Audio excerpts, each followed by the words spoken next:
बच्चे वैकेंसीज कितनी आएंगी, नौकरी कैसी है, वह आपको बता दूं कि नौकरी वही कर सकता है जो ग्रुप डी का मन बना के बैठा है, वरना तो हर किसी को कोई ये सोचे कि सरकारी नौकरी है और मैं तो राजा बन के रहूंगा, ऐसा नहीं है। ग्रुप डी की नौकरी वही कर सकता है जो मैं ये सोचे कि मैं कुछ भी कर सकता हूँ, बस सरकारी नौकरी हो, तो वही ग्रुप डी की नौकरी कर पाएंगे।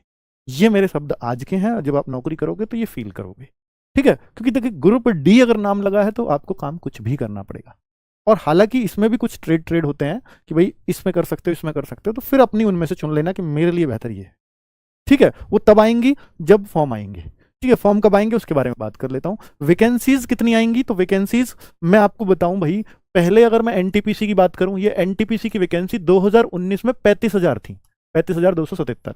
ये अगर घट के अब 11,000 आई हैं, तो मैं कह सकता हूं करीब करीब 1/3 वैकेंसी हो गई। ऐसे ही औरों में रही है, यही रेशो होता रहा है। तो एनटीपीसी और ग्रुप डी को मैं बहुत हद तक कंपेयर करता हूं कि जो इसमें हुआ है वही उसमें होगा।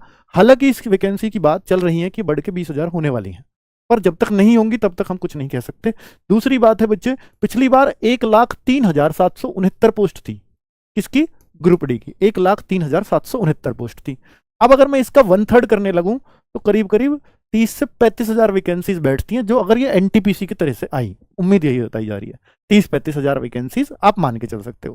हालांकि अगर एनटीपीसी की बढ़ सकती है तो बढ़ वो भी सकती हैं। बढ़िया इसलिए रही हैं, मुझे जो लगता है यार ये हर साल इन्होंने वादा किया था, सोच करके देखो एएलपी की जनवरी आ गई, जनवरी में वैकेंसी आई थी, अब पता लगता है एएलपी का पेपर ही दिसंबर जनवरी में होगा, तो क्या अगले साल एएलपी की वैकेंसी आ पाएगी जनवरी में, तो आप कहोगे नहीं। अगर एएलपी नहीं आ पा रही तो फिर सीधी सी बात है सारी वैकेंसी उस हिसाब से लेट होंगी, तो ये अगले साल प्रोसेस रिपीट होगा ही नहीं, रेलवे का हो ही नहीं पाएगा। अगर हो पाता तो टाइम से वैकेंसीज आती, टाइम से एग्जाम होता, जो उन्होंने स्लॉट्स दिए थे उनमें एग्जाम होता। तो मुझे ऐसा लगता है कि ये पहले जो निकाली गई थी, या पहले जो सोच रहे होते हैं ये कि 1 साल के हिसाब से दें, बाकियों को अगले साल ऐड कर लेंगे, फिर इनको लगता है प्रोसेस लेट है तो बढ़ा देते हैं इसमें, क्योंकि 2 साल अब वैकेंसी नहीं आने वाली। तो इस वजह से ये हर किसी में आप देख रहे हो कि रेलवे में जितनी भी कैलेंडर में वैकेंसीज आ रही थी सब में पदों की वृद्धि हो रही है। तो पहले चूंकि ये सोच के 1 साल के हिसाब से निकाली गई थी, और मुझे लगता है कि अभी दूसरे साल को इसमें खींच देंगे, ठीक है। चलो ये मेरा अपना अनुमान है। कब तक आएंगी वैकेंसी, तो वैकेंसी का टाइम अक्टूबर से दिसंबर है, पर आप अक्टूबर को बिल्कुल मत मानना, क्योंकि भाई जैसे इन्होंने जुलाई टू सितंबर एनटीपीसी का दिया तो सितंबर में आई, तो अब जाहिर सी बात है कि दिसंबर की ही संभावना रहेंगी। चलो तैयारी के लिए कितना समय मिलेगा, तो भाई एग्जाम में तो ऐसा लगता है कि आराम से कितना भी जल्दी कर ले, फिर भी आपको अगर दिसंबर में भी आती है तो 5 से 6 महीने लग जाएंगे। इसका कारण है कि अगर ये जैसा टाइम इन्होंने दिया है, एएलपी का भी शुरू कराएं, टेक्नीशियन का भी लेंगे, है ना, और फिर उसके बाद एनटीपीसी कराएंगे, फिर ग्रुप डी पे आएंगे, तो कम से कम 5-6 महीने तो आपको आराम से मिल जाएंगे दिसंबर के बाद। अब से तो ज्यादा है, पर अगर आप टारगेट अभी से करके बैठे हो ग्रुप डी को, तो फिर इससे बेहतर कुछ नहीं हो सकता। या आप ये मानते कि और जगह तो मेरी एज नहीं है, या मेरी हाइट नहीं है, या मैं उतना एलिजिबल हूं ही नहीं, तो फिर वो ग्रुप डी ही बच्चा फोकस करता है, तो वो अभी से करे फिर, ठीक है। तो उनके लिए भी फायदा रहेगा। साथ में योग्यता क्या रहेगी, तो भाई योग्यता बच्चों को बड़ा कंफ्यूजन है। एक तो इसमें योग्यता पता है पिछले साल ये रही थी, पिछले साल।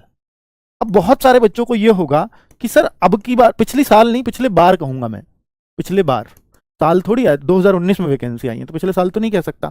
तो भाई अब बीच में कुछ आया कि आईटीआई भी हो सकती है अब 10th में, तो मतलब इसमें रेलवे ग्रुप डी में, पर इसका मैं आपसे कह रहा हूं कि काफी विरोध होगा, इतने आराम से सरकार कर नहीं पाएगी। तो मैं ये मानता हूं कि 95% चांस है कि 10th पास से ही नौकरी आनी है, 5% चांस है कि ये भी एड ऑन हो जाए, जिसके चांस बहुत कम है, ठीक है। ये रही पूरी मतलब अब तक की बात।